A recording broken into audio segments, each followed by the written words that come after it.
അസ്സലാമു അലൈക്കും വറഹ്മത്തുള്ളാഹി.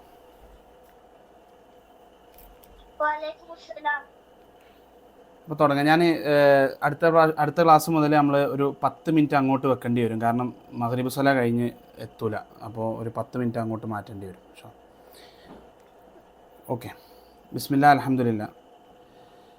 അൽഹംദുലില്ലാഹി വകഫ വസലാമുൻ അലാ മൻ ലാ നബിയ്യ അല്ലദീന ഇസ്തഫാ അമ്മാ ബഅദ്. റബ്ബി ഇശ്റഹ് ലി സദ്രി വയസ്സിർ ലി അംരി വഹ്ലുൽ ഉഖ്ദത മിൻ ലിസാനി യഫ്ഖഹു ഖൗലി. അപ്പോൾ കഴിഞ്ഞ ക്ലാസ്സിൽ നമ്മൾ ചർച്ച ചെയ്തത് ഖുസൈ, അതേപോലെ ബനു ഹാഷിം, ഈ ഗോത്രത്തിലൊക്കെ പെട്ട ആളുകൾ, അല്ലെങ്കിൽ റസൂലുള്ളാഹി സ്വല്ലല്ലാഹു അലൈഹി വസല്ലമയുടെ പൂർവ്വപിതാക്കന്മാരെ പറ്റിയാണ് നമ്മൾ ചർച്ച ചെയ്തിട്ടുണ്ടായിരുന്നത്. അപ്പോൾ അതിൽ അബ്ദുൽ മുത്തലിബ് വരെയാണ് നമ്മൾ ചർച്ച ചെയ്തത്. അബ്ദുൽ മുത്തലിബിനെ പറ്റി നമ്മളിനി പറയേണ്ടിയിരിക്കുന്നു. അപ്പോൾ അബ്ദുൽ മുത്തലിബിനെ പറ്റിയിട്ട് ഞാൻ കഴിഞ്ഞ ക്ലാസ്സിൽ ജസ്റ്റ് പറഞ്ഞു നിർത്തിയത് 3 കാര്യങ്ങൾ കൊണ്ടാണ് അബ്ദുൽ മുത്തലിബ് ചരിത്രത്തിൽ ഇടം നേടി, അല്ലെങ്കിൽ ഇസ്ലാമിക ചരിത്രത്തിൽ ഇപ്പം അദ്ദേഹത്തെ പറ്റി റെക്കോർഡ് ചെയ്യുമ്പോൾ 3 പ്രധാനപ്പെട്ട കാര്യങ്ങളാണ് അദ്ദേഹം ഇൻവോൾവായി നടത്തിയിട്ടുണ്ടായിരുന്നത്. ഒന്ന്, സംസം കിണർ ഞാൻ പറഞ്ഞു, ജുർഹും ഗോത്രവുമായിട്ടുള്ള യുദ്ധത്തിൽ ഈ സംസം കിണർ മൂടപ്പെട്ടതിന് ശേഷം മക്ക ഖുറൈശികൾക്ക് സംസം കിണർ എവിടെയാണെന്ന് കണ്ടെത്താൻ സാധിച്ചിട്ടുണ്ടായിരുന്നില്ല.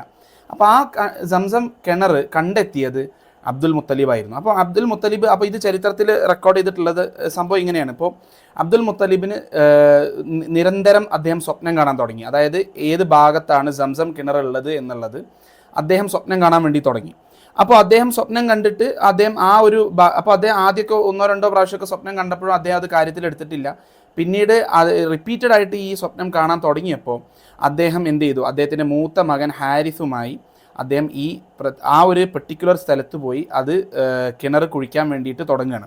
അപ്പോൾ അദ്ദേഹം അത് കിണർ കുഴിച്ചു. അത് അത്ഭുതകരമായിട്ട് അവിടെ സംസം കിണർ കണ്ടെത്തുകയാണ്.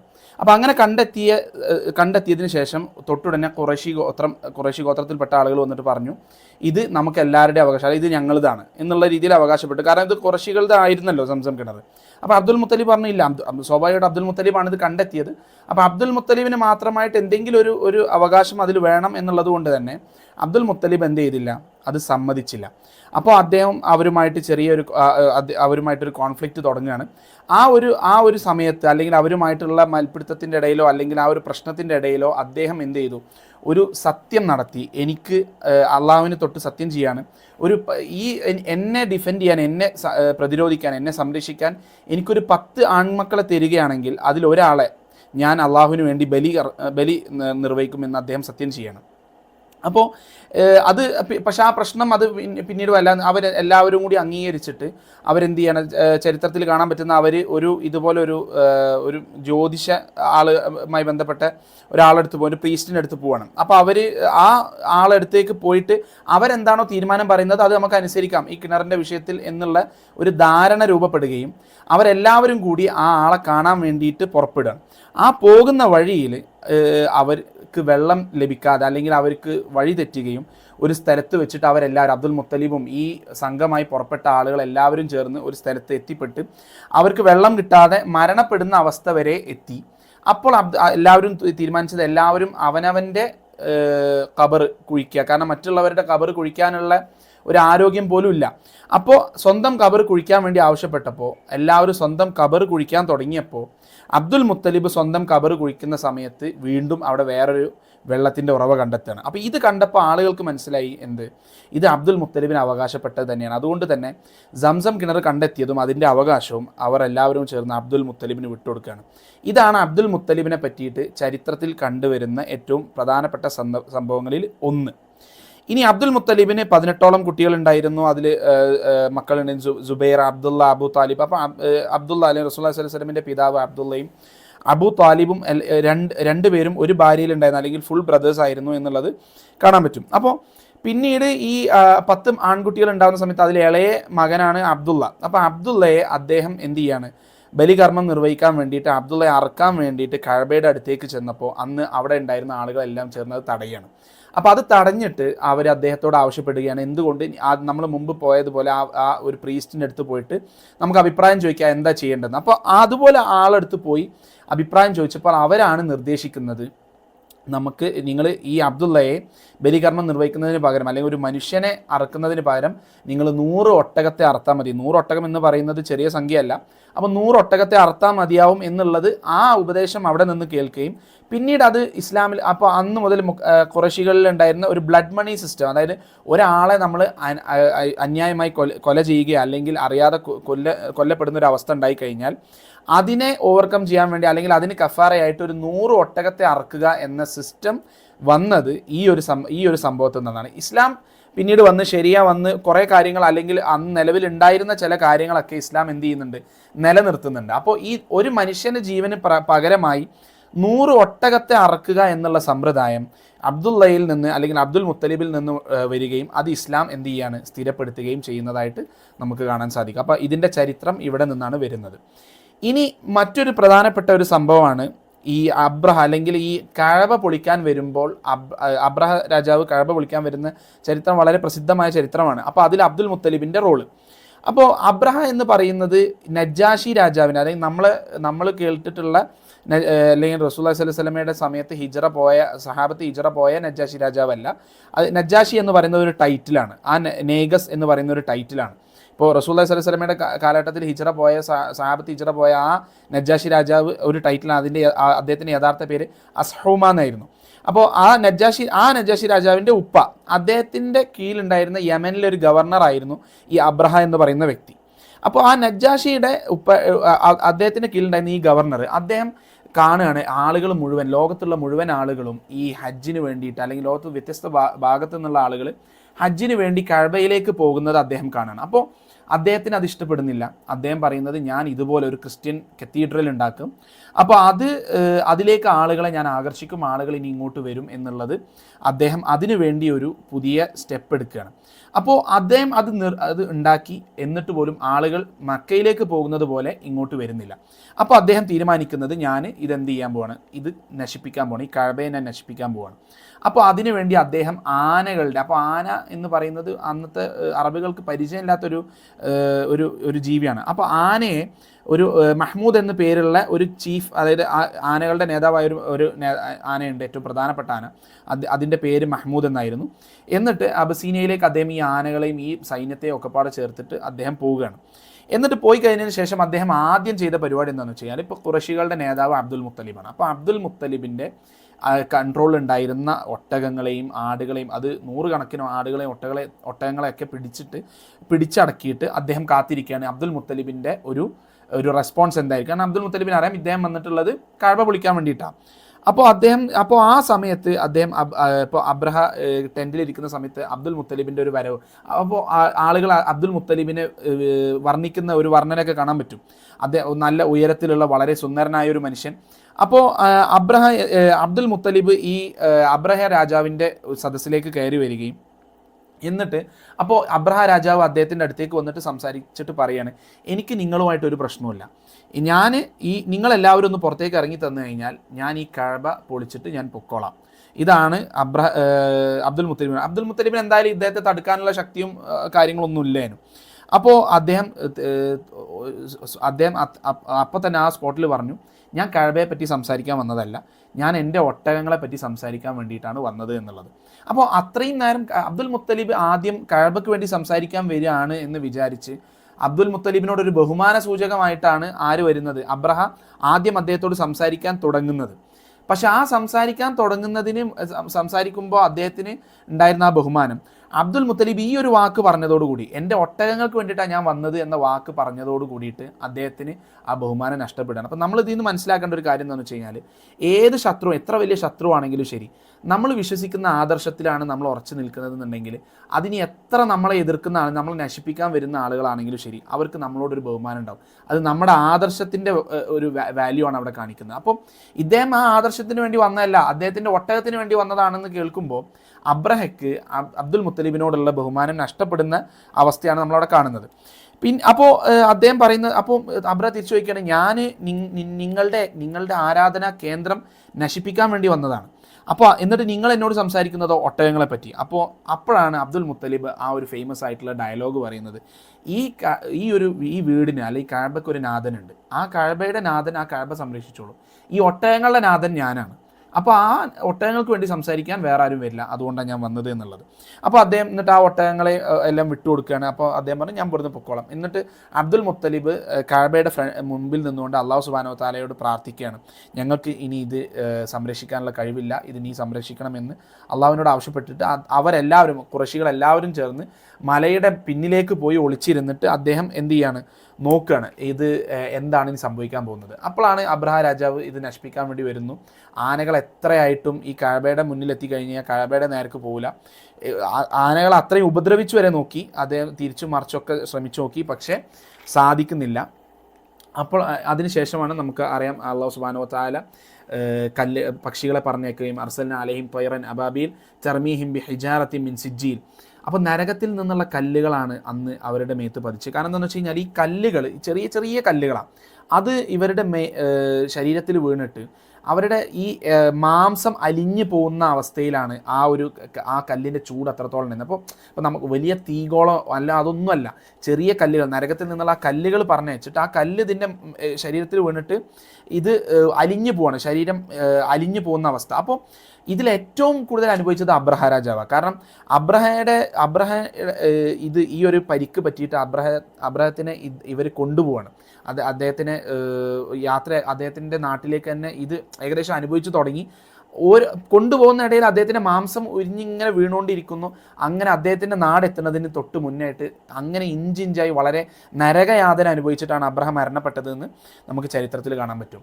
അപ്പോൾ ഇതാണ് അബ്ദുൽ മുത്തലിബിൻ്റെ കാലഘട്ടത്തിൽ ഉണ്ടായിരുന്ന ഒരു പ്രധാനപ്പെട്ട 2-3 സംഭവങ്ങൾ. അപ്പോൾ ഈ വർഷം ഈ ആനകളെ വന്ന് അല്ലെങ്കിൽ ഈ അബ്രഹ രാജാവ് വന്ന് ഈ കഅബ പൊളിക്കാൻ വേണ്ടി വരുന്ന ഈ ഒരു വർഷം ആമൽ ഫീലിലാണ് റസൂലുള്ളാഹി സ്വല്ലല്ലാഹു അലൈഹി വസല്ലം ജനിക്കുന്നത്. ഇപ്പം ഞാൻ പറഞ്ഞിട്ടുണ്ടായിരുന്നു ഈ സമയത്ത് കലണ്ടറോ കാര്യങ്ങളോ ഒന്നുമില്ല.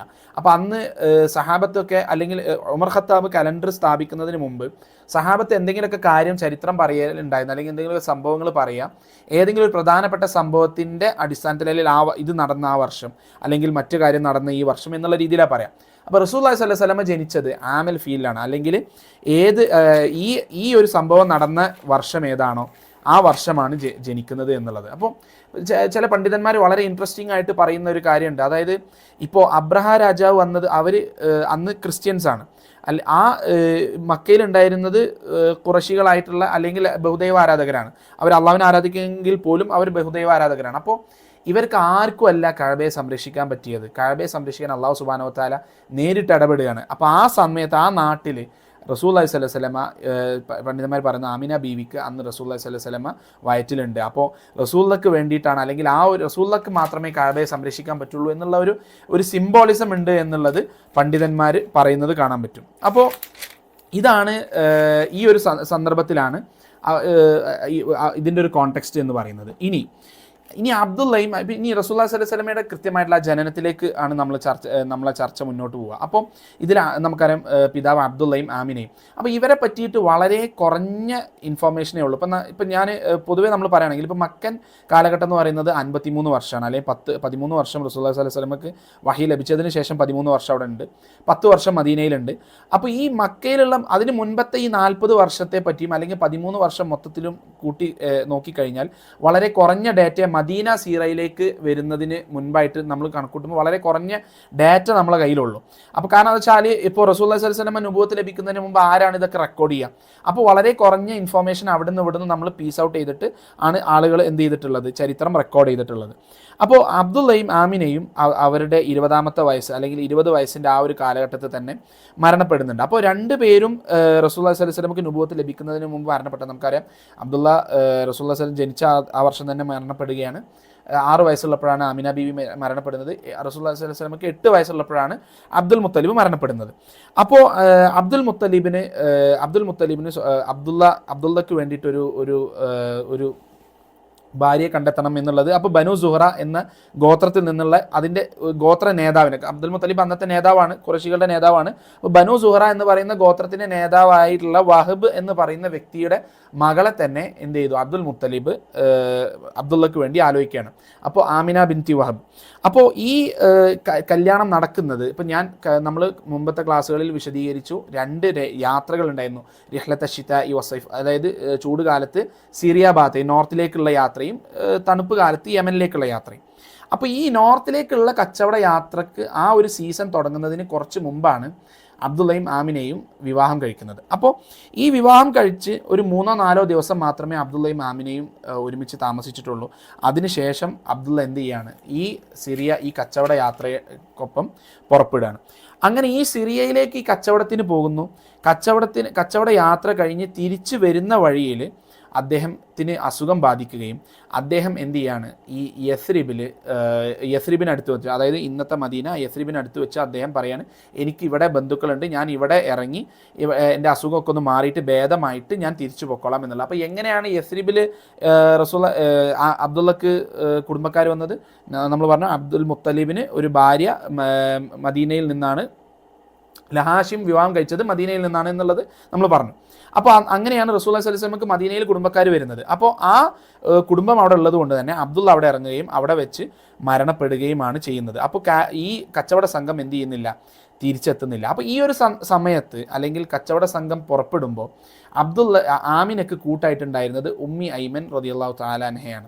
ഉമ്മി ഐമനെ പറ്റിയിട്ട് നമ്മൾ വിശദമായിട്ട് ചരിത്രത്തിൽ ഞാൻ ഇതിനുമായി ബന്ധപ്പെട്ട് വേറൊരു വീഡിയോ ചെയ്തിട്ടുണ്ടായിരുന്നു. അപ്പോൾ ഉമ്മി ഐമൻ്റെ ചരിത്രം അതിൽ വിശദീകരിക്കുന്നുണ്ട്. അപ്പോൾ ഉമ്മി ഐമനെ ഇതുപോലെ കച്ചവട ചന്തയിൽ നിന്ന് അടിമസ്ത്രീയായി വാങ്ങി അങ്ങനെ ആമിനയുടെ സഹായത്തിന് വേണ്ടിയിട്ട് ആമിന ബീവിയുടെ കൂടെ ഉണ്ടായിരുന്നതാണ് ഉമ്മി ഐമൻ റളിയല്ലാഹു തആല അൻഹ. അപ്പോൾ ഉമ്മി ഐമനാണ് അബ്ദുള്ള ഈ പോകുമ്പോഴൊക്കെ ഈ ആമിന ബീവിയുടെ കൂടെ നിൽക്കുന്നതും സഹായിക്കുന്നതും അബ്ദുള്ള തിരിച്ചെത്തിയോ എന്ന് നോക്കാൻ വേണ്ടിയിട്ടുള്ള കാര്യങ്ങളും ഏൽപ്പിക്കുന്നതൊക്കെ ഉമ്മി ഐമൻ. അങ്ങനെ ഉമ്മി ഐമൻ പോയി കണ്ടെത്തുകയാണ് ഇത് അബ്ദുള്ള തിരിച്ചെത്തിയിട്ടില്ല, അബ്ദുള്ള മരണപ്പെട്ടിട്ടുണ്ട് എന്നുള്ളത്. അങ്ങനെ റസൂലുള്ളാഹി സ്വല്ലല്ലാഹു അലൈഹി വസല്ലമയെ പ്രസവിക്കുന്നതും അദ്ദേഹത്തെ നോക്കുന്നതും എല്ലാം ഈ ഉമ്മി ഐമനാണ് അദ്ദേഹത്തെ നോക്കുന്നത്, പരിചരിക്കുന്നതൊക്കെ. അപ്പോൾ റസൂലുള്ളാഹി സ്വല്ലല്ലാഹു അലൈഹി വസല്ലം ഈ ആമിൽ ഫീലാണ് ജനിച്ചത് എന്നുള്ളത് നമ്മൾ സ്ഥിരീകരിച്ചു വന്നതാണ്. റബീഉൽ അവ്വലിലാണ് ജനിച്ചത് എന്നുള്ളതും സ്ഥിരീകരിച്ചു വന്നതാണ്. കാരണം റസൂലുള്ളാഹി സ്വല്ലല്ലാഹു അലൈഹി വസല്ലം അതുപോലെ തന്നെ ഒരു തിങ്കളാഴ്ചയാണെന്നുള്ളത്. കാരണം റസൂലുള്ളാഹിനോട് ചോദിക്കുന്നുണ്ട്, നിങ്ങൾ എന്തുകൊണ്ടാണ് തിങ്കളാഴ്ച മാത്രം നോമ്പ് നോൽക്കുന്നത്, തിങ്കളും? അപ്പോൾ ഞാൻ അന്നാണ് ജനിച്ചത്, അന്നാണ് എനിക്ക് വഹി ആദ്യമായി ലഭിച്ചത് എന്നുള്ളത്. അപ്പോൾ ഉസ്മാൻ ഇബ്നു അഫ്ഫാൻ റളിയല്ലാഹു അൻഹു ഹുബൈസ് എന്ന് പറയുന്ന ഒരു സഹാബിയോട് ചോദിക്കുന്നുണ്ട്, നിങ്ങൾ റസൂലുള്ളാഹി സ്വല്ലല്ലാഹു അലൈഹി വസല്ലം ആണോ അതോ നിങ്ങളാണോ അക്ബർ, വലുത് എന്നുള്ള ഉദ്ദേശത്തിലാണ് ചോദിച്ചത്. അപ്പോൾ ഈ ഹുബൈസ് ചിരിച്ചുകൊണ്ട് മറുപടി പറയുന്നത്, റസൂലുള്ളാഹി സ്വല്ലല്ലാഹു അലൈഹി വസല്ലം ആണ് അക്ബർ, അദ്ദേഹമാണ് മഹാൻ, പക്ഷേ ഞാനാണ് അദ്ദേഹത്തെക്കാൾ മൂത്തത്, അസന്നു മിനും. അപ്പോൾ അപ്പോൾ അദ്ദേഹം പറയുന്നത് എന്താണെന്ന് വെച്ച് കഴിഞ്ഞാൽ, ഞാൻ എൻ്റെ ഉമ്മ എന്നെ പുറത്തേക്ക് കൊണ്ടുപോകുമ്പോൾ ഞാൻ അന്ന് അബ്രഹ രാജാവ് കൊണ്ടുവന്ന ആനയുടെ അവശിഷ്ടങ്ങൾ ഞാൻ അവിടെ കണ്ടിട്ടുണ്ടായിരുന്നു. അപ്പോൾ അദ്ദേഹത്തിന് അത് കാണാൻ സാധിച്ചിട്ടുണ്ട് എന്ന് പറയുമ്പോൾ റസൂലുള്ളാഹി സ്വല്ലല്ലാഹു അലൈഹി വസല്ലം ആമിൽ ഫീലാണ് ജനിച്ചത്, അപ്പോൾ അദ്ദേഹത്തെക്കാൾ മൂത്തതാണ് ഹുബൈസ് എന്നുള്ളതാണ് അദ്ദേഹം ഇവിടെ ഉദ്ദേശിക്കുന്നത്. അപ്പോൾ ഈ റബീഉൽ അവ്വലിലാണ് ജനിച്ചത് എന്നുള്ള ഒരു കൃത്യമായിട്ടുള്ള ഒരു സ്ഥിരീകരണമുണ്ട്. ഇതിൽ ഏത് ഡേറ്റിലാണ് റസൂലുള്ളാഹി സ്വല്ലല്ലാഹു അലൈഹി വസല്ലം ജനിച്ചത് എന്നുള്ളതിൽ ഇഖ്തിലാഫുണ്ട്, അഭിപ്രായ വ്യത്യാസമുണ്ട്. അപ്പോൾ ചരിത്രത്തിൽ ഏറ്റവും പ്രധാനമായിട്ടും സീറ രേഖപ്പെടുത്തിയിട്ടുള്ള പ്രധാനമായ പണ്ഡിതനാണ് ഇബ്നു ഇസ്ഹാഖ്. അപ്പോൾ ഇബ്നു ഇസ്ഹാഖ് എഴുതുന്നത് റസൂലുള്ളാഹി സ്വല്ലല്ലാഹു അലൈഹി വസല്ലം ഒരു തിങ്കളാഴ്ചയാണ് ജനിക്കുന്നത്, റബീഉൽ അവ്വൽ 12-നാണ് ജനിക്കുന്നത് എന്നുള്ളത് അദ്ദേഹം പറയുന്നുണ്ട്. പക്ഷേ അദ്ദേഹം സനദ് മെൻഷൻ ചെയ്യുന്നില്ല. അതായത് ഇപ്പോൾ ഇസ്നാദ് എന്ന് പറയും, അതായത് ഒരു സംഗതി കേൾക്കുമ്പോൾ ഇത് ആരെടുത്തുനിന്ന് എങ്ങനെയാണ് കേട്ടത്, ചെയിൻ ഓഫ് ട്രാൻസ്മിഷൻ. അപ്പോൾ ഒരാൾ ഇന്നാളിൽ നിന്ന് കേട്ടു, ഇന്നാളിൽ നിന്ന് കേട്ടു. അപ്പോൾ ആ സനദ് ഇവിടെ ഇബ്നു ഇസ്ഹാഖ് മെൻഷൻ ചെയ്തിട്ടില്ല. ഇനി അതേപോലെ തബക്കാത്ത്, ഇബ്നു സഅദിൻ്റെ തബക്കാത്തിൽ അദ്ദേഹം പറയുന്നത് റസൂലുള്ളാഹി സ്വല്ലല്ലാഹു അലൈഹി വസല്ലം തിങ്കളാഴ്ചയാണ് ജനിച്ചത്. ചില ആളുകൾ അദ്ദേഹം 10-ന് ജനിച്ചു എന്ന് പറയുന്നു, റബീഉൽ അവ്വൽ 10-ന് എന്നും, ചില ആളുകൾ റബീഉൽ അവ്വൽ 2-ന് ജനിച്ചു എന്നും അഭിപ്രായം പറയുന്നു. അതേപോലെ ഇബ്ൻ അബ്ബാസ് പറയുന്നത് അദ്ദേഹം റബീഉൽ അവ്വൽ 10-നാണ് ജനിച്ചത്. ഇപ്പോൾ ഇബ്ൻ കസീർ റഹിമഹുല്ല വേറെ ഒരു ഇതുപോലെ ചരിത്ര പണ്ഡിതനാണ്, മഹാനായ പണ്ഡിതൻ ഇബ്ൻ കസീർ റഹിമഹുല്ല ഒക്കെ വ്യത്യസ്ത അഭിപ്രായങ്ങൾ പറയുന്നുണ്ട്. അതായത് റസൂലുള്ളാഹി സ്വല്ലല്ലാഹു അലൈഹി വസല്ലം റബീഉൽ അവ്വൽ 8-ന് ജനിച്ചെന്നും 10-ന് ജനിച്ചെന്നും 12-ന് ജനിച്ചു എന്നുള്ളതൊക്കെ വ്യത്യസ്ത ഇമാമന്മാരെ ഉദ്ധരിച്ചുകൊണ്ട് അദ്ദേഹം പറയുന്നുണ്ട്. ഏതായിരുന്നാലും ഒരുപാട് അഭിപ്രായ വ്യത്യാസങ്ങളുണ്ട്. പക്ഷേ റബീഉൽ അവ്വൽ 12-ആണ് പ്രധാനമായും ആളുകൾ സ്വീകരിച്ചിട്ടുള്ള ഒരു ഡേറ്റ് എന്ന് പറയുന്നത്. അപ്പോൾ ഇതോടൊപ്പം തന്നെ ഇപ്പോൾ റസൂലുള്ളാഹി സ്വല്ലല്ലാഹു അലൈഹി വസല്ലം ജനിച്ചതുമായി ബന്ധപ്പെട്ട് ചില കഥകൾ, അല്ലെങ്കിൽ ആദ്യത്തെ ചരിത്ര പുസ്തകങ്ങളില്ലാത്ത ചില കഥകൾ, റസൂലുള്ളാഹി സ്വല്ലല്ലാഹു അലൈഹി വസല്ലം ജനിച്ചപ്പോൾ തന്നെ ചേലാകർമ്മം നിർവഹിച്ചിട്ടാണ് ജനിച്ചത്, അല്ലെങ്കിൽ ജനിച്ച ഉടനെ തന്നെ സുജൂദിലേക്ക് വീണു എന്നുള്ളതിനൊന്നും യാതൊരുവിധ അടിസ്ഥാനമോ സ്ഥിരീകരണമോ ഇല്ല. അപ്പോൾ ഇങ്ങനത്തെ റിപ്പോർട്ടുകൾ കാണുമ്പോൾ നമ്മളത് കാര്യമായിട്ട് എടുക്കരുത് എന്നുള്ളതാണ്. നമ്മൾ സഹീഹായി വന്ന, അല്ലെങ്കിൽ കൃത്യമായിട്ട് സഹീഹായി വരണം, അല്ലെങ്കിൽ സഹീഹായ ഹദീസിൻ്റെ അതേ സനദോടുകൂടി അതേ ക്വാളിറ്റിയോടുകൂടി നമ്മൾ സീറയിൽ വരണം എന്നില്ല. പക്ഷേ പണ്ഡിതന്മാർ പറയും ഒരു മിനിമം ക്രൈറ്റീരിയ അല്ലെങ്കിൽ അത് ഫോളോ ചെയ്യേണ്ടതുണ്ട്. അപ്പോൾ ഇത്തരം റിപ്പോർട്ടുകൾക്കൊന്നും യാതൊരു ആദ്യത്തെ പുസ്തകങ്ങളിൽ പോലും വന്നിട്ടില്ല എന്നുള്ളതാണ്. ഒരു റിപ്പോർട്ട് സഹിഹായി വന്നത് ഇപ്പോൾ ഉമ്മി ഐമൻ റളിയല്ലാഹു തആല അൻഹയൊക്കെ പിന്നീട് റിപ്പോർട്ട് ചെയ്യുന്നതും അല്ലെങ്കിൽ മൾട്ടിപ്പിൾ റിപ്പോർട്ടുകളിൽ കാണാൻ പറ്റുന്ന ഒരു പ്രധാനപ്പെട്ട ഒരു സംഭവം എന്നുള്ളത് റസൂലുള്ളാഹി സ്വല്ലല്ലാഹു അലൈഹി വസല്ലം തന്നെ പറയുന്നുണ്ട്. അപ്പോൾ റസൂലുള്ളാഹി പറയുന്നത് എൻ്റെ ഉമ്മ എൻ്റെ വയറ്റിൽ ഉണ്ടായിരുന്ന സമയത്ത് ഉമ്മ വയറിൽ നിന്നൊരു വെളിച്ചം, അതായത് ഇന്നത്തെ ബുസ്ര എന്ന് പറയുന്ന സ്ഥലം, അതായത് അന്നത്തെ ഷാം, ഇന്നത്തെ സിറിയ, ജോർഡൻ, ഫലസ്തീൻ എല്ലാം ഉൾപ്പെടുന്ന അന്നത്തെ നാടാണ് ഷാം എന്ന് പറയുന്നത്. അപ്പോൾ ആ ഷാമിലുള്ള ഷാമിലാണ് ഏറ്റവും അന്നത്തെ പ്രധാനപ്പെട്ട രണ്ട് സൂപ്പർ പവേഴ്സാണ്, ഒന്ന് റോമൻ എംപയറും ഒന്ന് പേർഷ്യൻ എംപയറും. അപ്പോൾ റോമൻ എംപയർ ഭരിച്ചിരുന്ന ഷാമിൽ, അപ്പോൾ നമുക്ക് മുസ്ലിങ്ങളെ സംബന്ധിച്ചിടത്തോളം മക്കയും മദീനയും കഴിഞ്ഞ് കഴിഞ്ഞാൽ ഏറ്റവും പ്രധാനപ്പെട്ട സ്ഥലം ഫിലസ്തീൻ ആണെങ്കിലും ഒരു സംശയമില്ല. അപ്പോൾ ആ നാട് ഫിലസ്തീൻ അല്ലദീ ബാറക്നാ ഹൗലഹു, അതിന് ചുറ്റുമുള്ള നാടെല്ലാം നമുക്ക് പ്രധാനപ്പെട്ട നാട് തന്നെയാണ്. ആ നാട്ടിലേക്കുള്ള സിറിയയും ജോർദനും ഫലസ്തീനും ഒക്കെ ഉൾപ്പെടുന്ന നാട് വരെ ഉള്ള അത്രയും നാട്ടിലേക്ക്, ആ നാട് മുന്നിൽ കാണുന്ന രീതിയിലേക്കുള്ള ഒരു വെളിച്ചം എൻ്റെ ഉമ്മാൻ്റെ വയറിൽ നിന്നും ഇലുമിനേറ്റായി പുറപ്പെട്ട് അത് കണ്ടിട്ടുണ്ടായിരുന്നു എന്നുള്ള ഒരു റിപ്പോർട്ട്, അത് നമുക്ക് ഒതൻറ്റിക് ആയിട്ട് വന്നതാണ്. പല റിപ്പോർട്ടുകളെയും കാണാൻ സാധിക്കും. ഉമ്മി ഐമൻ റളിയല്ലാഹു തആല അൻഹയൊക്കെ ഇത് റിപ്പോർട്ട് ചെയ്യുന്നുണ്ട്. അതോടൊപ്പം തന്നെ റസൂലുള്ളാഹി സ്വല്ലല്ലാഹു അലൈഹി വസല്ലമ വേറൊരു റിപ്പോർട്ട്, റസൂലുള്ളാഹി സ്വല്ലല്ലാഹു അലൈഹി വസല്ലം ജനിച്ച സമയത്ത് ജിന്നുകൾക്ക് ആദ്യം ആകാശത്ത് പോയി അല്ലെങ്കിൽ ഈ മലക്കുകളുടെ സംഭാഷണം കേൾക്കാനുള്ള ഒരു അനുവാദം ഉണ്ടായിരുന്നു. അപ്പോൾ ആ ഒരു അനുവാദം റസൂലുള്ളാഹി ജനിച്ചതോട് കൂടിയിട്ട് അത് നിർത്തി എന്നുള്ളതും, അതല്ല റസൂലുള്ളാഹി സ്വല്ലല്ലാഹു അലൈഹി വസല്ലം നുബുവത്ത് ലഭിച്ചതിന് ശേഷമാണ് അത് തടയപ്പെട്ടത് എന്നുള്ളതും രണ്ട് റിപ്പോർട്ടുകൾ കാണാൻ സാധിക്കുന്നുണ്ട്. അപ്പോൾ അതോടൊപ്പം തന്നെ അപ്പോൾ അബ്ദുൽ മുത്തലിബിനോട് ചോദിക്കുന്നുണ്ട് എന്തുകൊണ്ടാണ് ഇദ്ദേഹത്തിന് ഇങ്ങനെ ഒരു പേരിട്ടത്, അല്ലെങ്കിൽ റസൂലുള്ളാഹി സ്വല്ലല്ലാഹു അലൈഹി വസല്ലം മുഹമ്മദ് എന്ന പേര്. കാരണം മുഹമ്മദ് എന്നുള്ള പേര് വളരെ റെയർ ആയിട്ടുള്ള പേരാണ്. ഇന്ന് മുഹമ്മദ് നമുക്കറിയാം, എല്ലാവരും മുഹമ്മദ് എന്ന പേരിന് മുന്നേ ചേർക്കാറുണ്ട്. പക്ഷേ അന്ന് ഒരു മക്കയിൽ ആരും തന്നെ ഉള്ളതായിട്ട് റിപ്പോർട്ടുകൾ കാണാൻ പറ്റുന്നില്ല. അന്ന് ആളുകൾക്ക് അറിയാം ഈ പേര്, അതുകൊണ്ടാണല്ലോ അബ്ദുൽ മുത്തലിബ് പേരിട്ടത്. പക്ഷേ അത് വളരെ റെയർ ആയിട്ടുള്ള പേരായിരുന്നു മുഹമ്മദ് എന്നുള്ളത്. അപ്പോൾ അബ്ദുൽ മുത്തലിബിനോട് ചോദിക്കുക, അബ്ദുൽ മുത്തലിബാണ് പേരിടുന്നത്. അപ്പോൾ അബ്ദുൽ മുത്തലിബ് പറയുന്നുണ്ട്, എനിക്ക് എൻ്റെ മകനെ ഈ ഭൂമിയിലുള്ളവരും ആകാശത്തുള്ളവരും എല്ലാവരും എൻ്റെ മകനെ പ്രകീർത്തിക്കണം എന്നുള്ള അർത്ഥത്തിൽ അദ്ദേഹം സംസാരിക്കുന്നുണ്ട്. അപ്പോൾ അബ്ദുൽ മുത്തലിബാണ് ഈ പേരിടുന്നത്. പിന്നെ മറ്റൊരു റിപ്പോർട്ടുകൾ കാണാൻ പറ്റും, പക്കാ സഹിഹായി വന്നതല്ല, എന്നാൽ പോലും നമുക്ക് ചില റിപ്പോർട്ട് കാണാൻ പറ്റും. ഇപ്പോൾ അബൂ ലഹബിനോട് ഈ റസൂലുള്ളാഹി സ്വല്ലല്ലാഹു അലൈഹി വസല്ലം ജനിച്ച വാർത്ത അറിയിക്കാൻ വേണ്ടി വന്നത് അബൂ ലഹബിൻ്റെ കസ്റ്റഡിയിലുണ്ടായിരുന്ന ഒരു അടിമപ്പെണ്ണാണ്, സുവൈബ എന്ന പേരുള്ള. അപ്പോൾ ആ സുവൈബ വന്ന് അദ്ദേഹത്തോട് പറയുമ്പോൾ, അദ്ദേഹം ഈ സന്തോഷ വാർത്ത അറിയിക്കുമ്പോൾ അദ്ദേഹം ഈ അടിമ സ്ത്രീയെ മോചിപ്പിക്കുകയാണ്. അപ്പോൾ മുസ്നദ് ഇമാം അഹ്മദിൽ ഒരു ഹദീസ് ഉണ്ട്, അബ്ബാസ് റളിയല്ലാഹു അൻഹു എന്ന് പറയുന്നത് റസൂലുള്ളാഹി സ്വല്ലല്ലാഹു അലൈഹി വസല്ലം അബ്ദുൽ മുത്തലിബിൻ്റെ മകൻ തന്നെയാണ്, അപ്പോൾ റസൂലുള്ളാഹിൻ്റെ മൂത്താപ്പ. അപ്പോൾ അബ്ബാസ് റളിയല്ലാഹു അൻഹു അബൂ ലഹബിനെ സ്വപ്നത്തിൽ കാണുകയാണ്. അപ്പോൾ അദ്ദേഹം വളരെ മാരകമായ രീതിയിൽ അബൂ ലഹബ് അവിടെ ശിക്ഷിക്കപ്പെട്ടുകൊണ്ടിരിക്കുന്നു. അപ്പോൾ അബ്ബാസ് റളിയല്ലാഹു അൻഹു ചോദിക്കുകയാണ്, നിങ്ങൾക്ക് റസൂലുള്ളാഹി സ്വല്ലല്ലാഹു അലൈഹി വസല്ലമയുമായിട്ടുള്ള ബന്ധത്തിന് എന്തെങ്കിലും ഗുണമുണ്ടായോ? അപ്പോൾ അദ്ദേഹം പറയുന്നത്, അബൂ ലഹബ് പറയുന്നത് ഇല്ല, അദ്ദേഹം ജനിച്ച സമയത്ത് ഞാൻ സുവൈബയെ മോചിപ്പിച്ചു എന്ന ആ ഒരു കാരണം പറഞ്ഞിട്ട് എനിക്ക് കുറച്ച് വെള്ളം അനുവദിക്കപ്പെട്ടിട്ടുണ്ട്, വെള്ളം എന്ന് കുറച്ച് തുള്ളി വെള്ളം അനുവദിക്കപ്പെട്ടിട്ടുണ്ട് എന്ന് അദ്ദേഹം പറയുന്നുണ്ട്. അപ്പോൾ ഈ സുവൈബ എന്ന് പറയുന്ന ആ പേര് ആണ് ഇപ്പോൾ ഇന്ത്യ പാകിസ്ഥാൻ കൾച്ചറിലേക്ക് വരുമ്പോൾ സുവൈബ എന്ന പേരിൽ നിന്നാണ് സൂബിയ എന്ന പേര് വരുന്നത്. അപ്പോൾ സുവൈബ എന്നതാണ് അന്നത്തെ ആ അടിമസ്ത്രീ അല്ലെങ്കിൽ അബൂ ലഹബ് മോചിപ്പിച്ച അടിമസ്ത്രീയുടെ പേര്, അത് പിന്നീട് ഇങ്ങനെ മാറി എന്നുള്ളത്. അപ്പോൾ ഇതാണ് റസൂലുള്ളാഹി സ്വല്ലല്ലാഹു അലൈഹി വസല്ലമയുടെ ജനനവുമായി അല്ലെങ്കിൽ പെർട്ടിക്കുലർലി ആ ജനനവുമായി ബന്ധപ്പെട്ടിട്ടുള്ള സംഭവങ്ങൾ, ഏതാനും ചില സംഭവങ്ങൾ. നമുക്ക് വളരെ കുറഞ്ഞ ലിമിറ്റഡ് ആയിട്ടുള്ള ഇൻഫോർമേഷനേ ഉള്ളൂ.